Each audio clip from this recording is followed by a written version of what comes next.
రేవంత్ అన్న నాయకత్వం, రేవంత్ అన్న నాయకత్వం, రాహుల్ గాంధీ గారి నాయకత్వం, చంద్రన్న నాయకత్వం, సోనియమ్మ నాయకత్వం. చాలా ఆనందంగా ఉంది.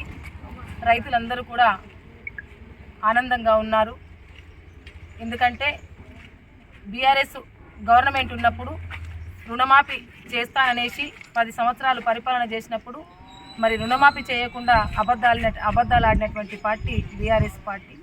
గతంలో 10 సంవత్సరాల క్రితం మా కాంగ్రెస్ పార్టీ ఉన్నప్పుడు కూడా ఏకకాలంగా మరి 1 లక్ష రుణమాఫీ చేసినటువంటి పార్టీ ఘనత ఉందంటే కాంగ్రెస్ ప్రభుత్వానికే. అప్పుడు మళ్ళీ ఇప్పుడు కూడా అన్న మాట తప్పకుండా అన్న మాటకి కట్టుబడి నిలబడి మరి గౌరవనీయులు సోనియమ్మ గారు, గౌరవనీయులు మల్లికార్జున గారు, గౌరవనీయులు రాహుల్ గాంధీ గారు, మరి గౌరవనీయులు ముఖ్యమంత్రి గారు, మరి ఇన్ఛార్జి మంత్రివర్యులు మా గౌరవనీయులు సీతక్క గారు అందరూ కూడా కాంగ్రెస్ ప్రభుత్వం అంటేనే మరి రైతుల పక్షాన ఉండేటువంటి ప్రభుత్వము, పేదల పక్షాన ఉండేటువంటి ప్రభుత్వము, బడుగు బలహీన వర్గాల పక్షాన ఉండేటువంటి ప్రభుత్వము.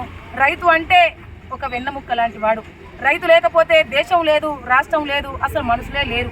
రైతు అంటే ప్రతి ఒక్క విషయంలో ఎవరో డాక్టర్, యాక్టర్, కలెక్టర్ ఏదో ఒక విషయంలో ఒక్కొక్క రోజు అవసరం కావచ్చు, కానీ నిత్యం అవసరమైనటువంటి వ్యక్తి ఎవరంటే ఒక రైతే. కాబట్టి అలాంటి రైతును కాపాడుకోవాల్సిన బాధ్యత మనందరిపై ఉందనేసి ఈరోజు కాంగ్రెస్ ప్రభుత్వం, ఈరోజు మా ప్రభుత్వం గుర్తించి మరి ఒక వెన్నపూసలాంటి రైతును కాపాడవలసిన అవసరం ఉందనేసి ఈరోజు రైతు రుణమాఫీకి గ్రీన్ సిగ్నల్ ఇవ్వడం చాలా ఆనందంగా ఉంది. రైతులందరూ కూడా ఆనంద ఉత్సవాలు. మొన్న నేను చూశాను పుట్నూరు మండలంలో మరి చేనులోనే వాళ్ళు స్వీట్లు పంచుకోవడం అనేది కూడా జరిగింది. ఏ ప్రభుత్వం చేయనటువంటిది మా ప్రభుత్వం చేసింది కాబట్టి మాకు కూడా చాలా ఆనందంగా ఉంది.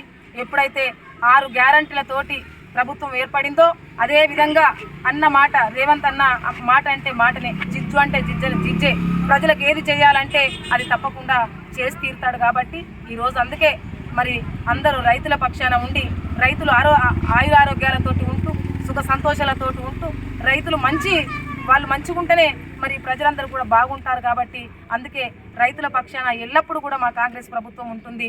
రైతులకు అండదండగా ఉంటూ రైతుల పక్షాన ఎల్లప్పుడూ ఇక్కడ ఉన్న నాయకులు కావచ్చు, మా కార్యకర్తలు కావచ్చు, మేము కావచ్చు, ఎప్పటికప్పుడు రైతుల పక్షాన మేము ఎల్లప్పుడూ ఉంటామనేసి కూడా ఈ సందర్భంగా తెలియజేస్తున్నాం.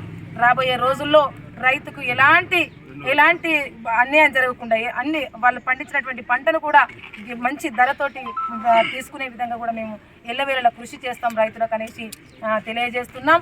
ఎప్పటికప్పుడు అందుబాటులో ఉంటూ రైతుల సమస్యలు కావచ్చు, ప్రజల సమస్యల పట్ల ఎప్పటికప్పుడు అందుబాటులో ఉంటూ వాళ్ళ సమస్యలలో భాగస్వాములమై వాళ్ళ సమస్య పరిష్కారానికై నిత్యం వాళ్ళకు అందుబాటులో ఉంటామనేసి ఈ సందర్భంగా తెలియజేస్తున్నాం. అదేవిధంగా ఇక్కడికి చాలామంది మండల అధ్యక్షులు, మా